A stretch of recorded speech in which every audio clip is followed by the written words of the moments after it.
We had wonderful budget day yesterday, and we saw the markets responding very positively to the budgetary proposals. I think budget didn't do anything. That itself was a big relief to the market, and clearly there was a lot of suffocation or a lot of fear about what budgetary proposals could be, particularly in relation to long-term capital gains. But apart from that, there was no mention of long-term capital gains. There was no change in corporate tax rate where it was expected to come down. I think one of the most salutary thing was that FI investment, foreign portfolios which are invested in India related funds, I think they had taxation issue, which got clarified very clearly. And that gave a lot of confidence to these funds who were sitting on the side to come and stop selling and actually start buying. And I think the combination of those two things, I mean, domestic buying in any case was strong, and since there was no changes in the budget about capital gains tax, clearly the buying re-emerged, and foreigners were not selling. They also turned buyers, and this combination did the trick. And I'm quite sure there must have been a lot of short covering also at this point of time. So on the whole, budget day was a market day rather than budget day, because budget itself had very limited proposals. One or two proposals which come to my mind, which was is pretty far-reaching. One of the things is that 11 oil companies will be put under one roof, and it's just a proposal right now. But what is the counter of it? How exactly it is going to be executed? Whether it is going to be, and it's almost like a $200 to $250 billion company, if at all it is executed. We're talking about $250 billion behemoth. Now, I think the biggest challenge, apart from the strategy to bring it together, why is it that they want to do it? Obviously, they want to create one large balance sheet, global balance sheet, which can go and buy oil assets all over the world. That could be one of the objectives to secure energy sources for India. That looks to be the only logical thing. But that kind of management depth, creating that kind of management team and run it in that scale, that has not happened in India so far. So that we'll keep waiting for the details to come.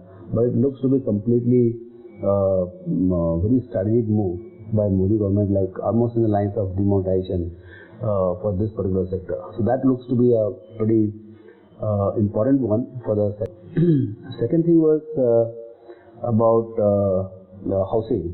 I think there is a very clear, more than the industry status we have given to low-cost housing, the very fact that even the long-term capital gains for the housing units, all the immobile property being brought down from 3 years to 2 years, I think there is a lot of acceptance of the fact that this sector is very important, and government will do a lot more for this sector. So that brings in the thing there.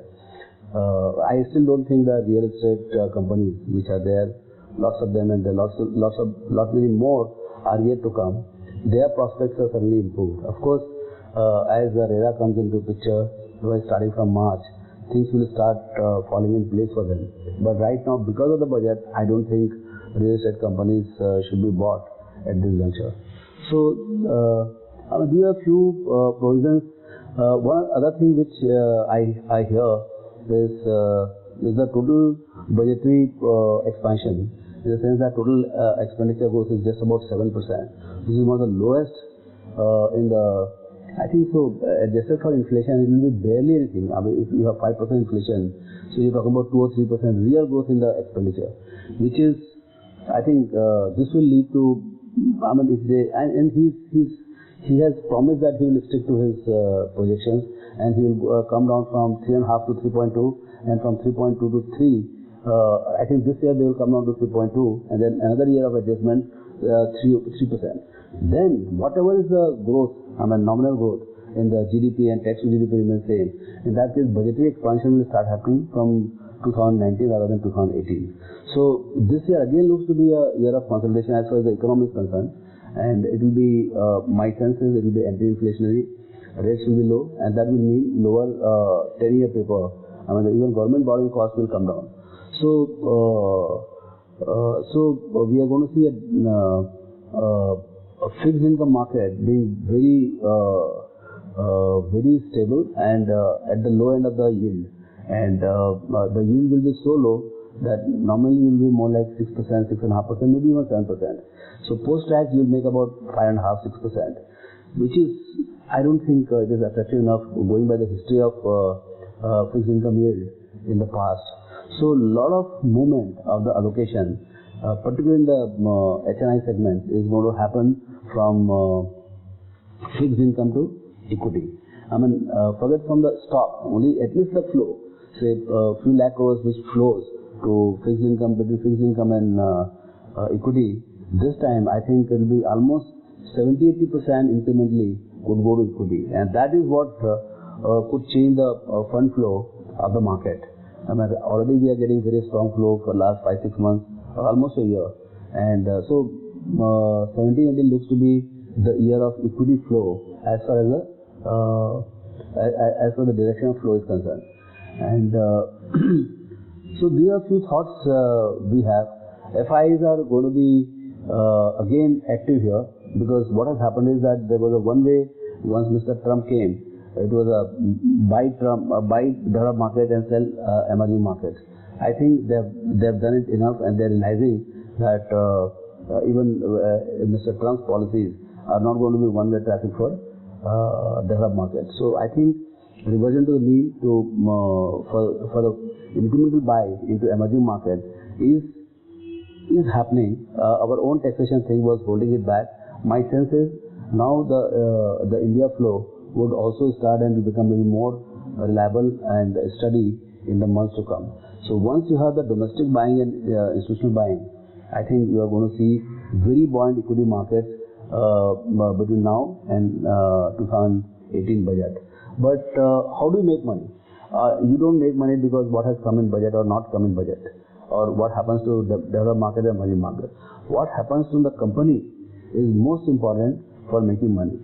So selection of companies, because the economy is in slow mode or steady mode of 6.5-7%, not many companies are going to do well. So the story of last 3-4 years where chosen few stocks do well, chosen few companies do well. So we have to find high quality companies for sure, non-negotiable. Even if you don't make money but have high quality companies in your portfolio, find high quality companies, find some kind of growth momentum which are much more initiated from within, and if there's an outside tailwind like housing finance or something, that's very good. So I think once you have set up 15-20 companies which are high quality and reasonably growth and price reasonable, I mean finding cheap stocks have almost become impossible in India at this juncture. So build a portfolio of high quality growth companies, and that's the way to go about it. Rather than looking at the market, look at your portfolio, and I'm sure we'll have a great year in year 2017.